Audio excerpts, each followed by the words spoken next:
everybody. Welcome to another edition of the eSports Michigan podcast. My name is Lorne Plant, joined just by Ethan Williams today. How you doing, Ethan? I'm doing pretty good. All right, my friend.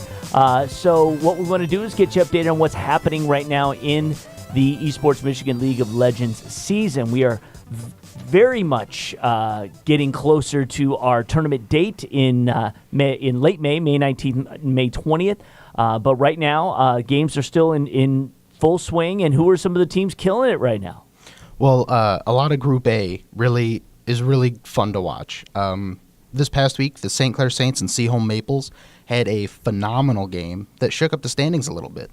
The Maples were undefeated going into that game, and Clair Saints gave them their first loss of the tournament. Wow. Yeah, pushing the Maples into second place and the Saints into first place. Which it was a big upset and a lot of fun to watch, but we'll get into that a little bit later. Okay, cool. In Group B, there's a lot of jockeying for those top spots. The teams in third and fourth are neck and neck, and the teams right under that are just a little bit away from getting into the top standings and being invited to Lawrence Tech at the end of the tournament. Group C still has a bunch of games to make up, so the standings are a little bit misleading. Maybe we'll see how those shake out. But to go into a little bit more detail, in Group A, Clair Saints are now number 1. The Maples are now number 2 after that upsetting game, and then the third and fourth slots, the Bloomfield Hills Blackhawks and the Liquid Ninjas are neck and neck for those third and fourth slots, with the CC Shamrocks just behind them. So there's a lot of room to change those standings. So nothing's set in stone yet.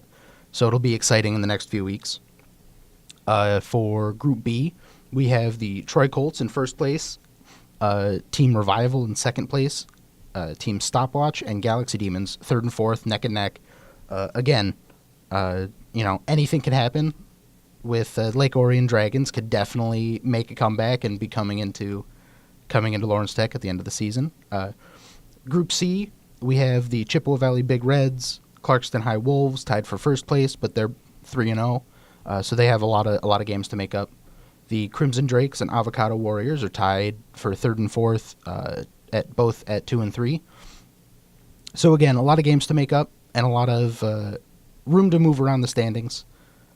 And then in Group D, we have Loyalty 5-0. The De La Salle Pilots 7-1. They're doing really well in this tournament. The Pilots are. Right. You can tell that they want to be at Lawrence Tech at the end of the season. Right. The Legendary Squad is 5-2, and the E-Rats are 3-3. The E-Rats, they're making me proud. They missed a whole lot of their games and have been really, really pushing and working and digging to solidify their place in the standings, making up their games, playing, three games a week sometimes, and it's good to watch. It makes you feel good. So this is the Ann Arbor Huron River Rats, I'm assuming, yes, right? The E-Rats. Yes, the E-Rats. Right, the E-Rats. All right, cool. All right, Group C, let's get it together. Let's get those games made up. Let's get everything squared away so that we can be set and get everybody prepared for the upcoming tournament, those who are going to qualify and make it. Obviously, a lot of games left. So every week on the podcast, we like to talk about our game of the week. And what is our game of the week this week?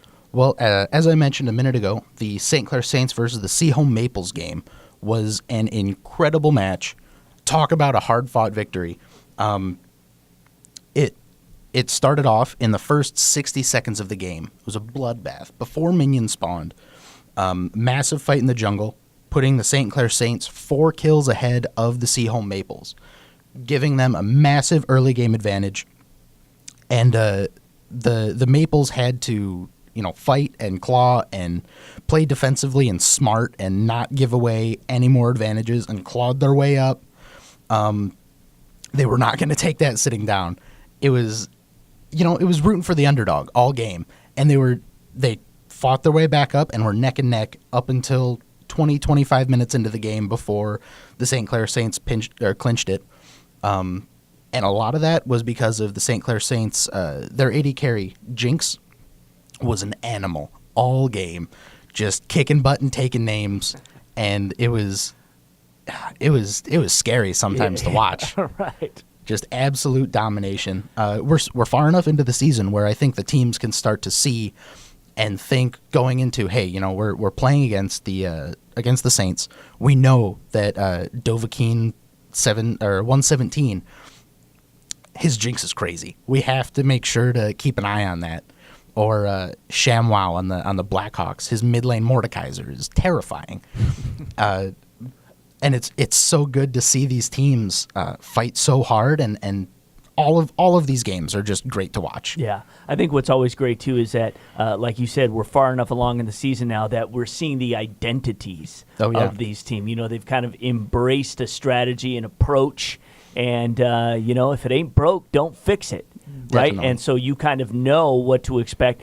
If you want to check out a lot of these matches, we've got them now. We just put up some replays yesterday that you can check out on our State Champs TV YouTube page, on the eSports Michigan website. They should be there. Links should be there. Facebook, Twitter.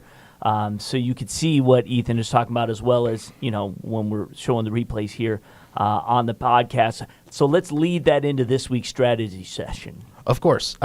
Like I said, at the beginning of this game, in the first 60 seconds, before the game even really gets underway, there was a massive bloodbath. And that happened because of one of the leading strategies and tactics in League of Legends right now, in the current meta, is what is called an invade. So at the beginning of your game, you have all your teammates in their lanes, and then there's a jungle, kind of like a no man's land, where there's neutral monsters that you can kill for experience, and you have one of your teammates dedicated to killing the monsters in the jungle. And he exists in the game as sort of a constant threat. The enemy team has no idea where he is. He could be anywhere. You know, pop out at any time if someone's out of position. That's his purpose in the game, is to be that constant threat. But since he doesn't have any teammates and he's in the jungle alone, the first kill he needs help with. So he needs his team to help him kill the first monster. And knowing this, the enemy team can all group up and try to, you know, fight these people 2-on-5 and get these really early kills to push them ahead. And that's exactly what the Maples tried to do. They got all of their team to go to try to catch out the bottom lane, leashing the jungler at his first camp. But the Maples actually had a counter-invade strategy. So they're like, I know that they're going to come try to kill me at this camp, so we're going to group up, we're going to hide in this bush, and then when they get here to beat us, we're going to be ready for them and catch them off guard. And that's what the Saints did.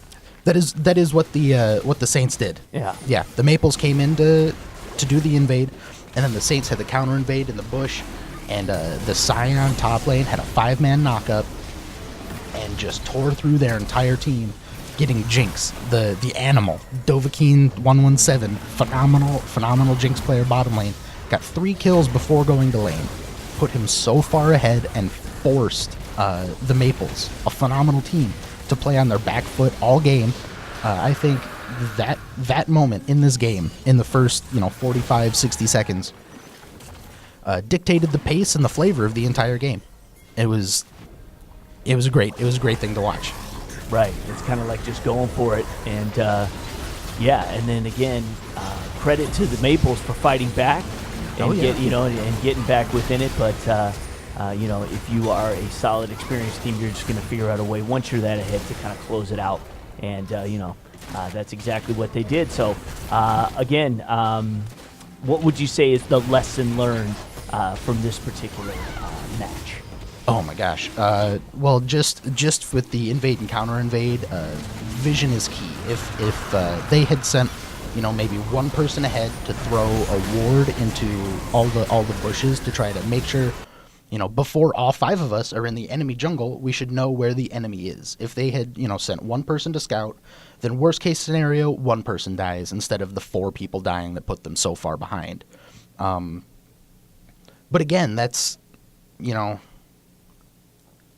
it's one in 25 games that something like this would happen. Right. And it's really high level metagame thought. And yeah. It's good stuff. So check it out. You got anything else? I think we're good. Yeah. All right, that's it. I'm good. Hey guys, that's the update. We'll have Andrew on next week. We'll make sure that we start talking more about the tournament, some more details regarding the tournament so that you teams can be prepared when you come down here to get ready, because that is going to be epic, and there's a few things that you got to know. So we'll start talking about that next week. Otherwise, Group C, get your games made up. Everybody else, get your games made up. Play the games you need to play. Everything's kind of shaking out now. We're kind of really seeing the cream rise to the top, so keep checking it out.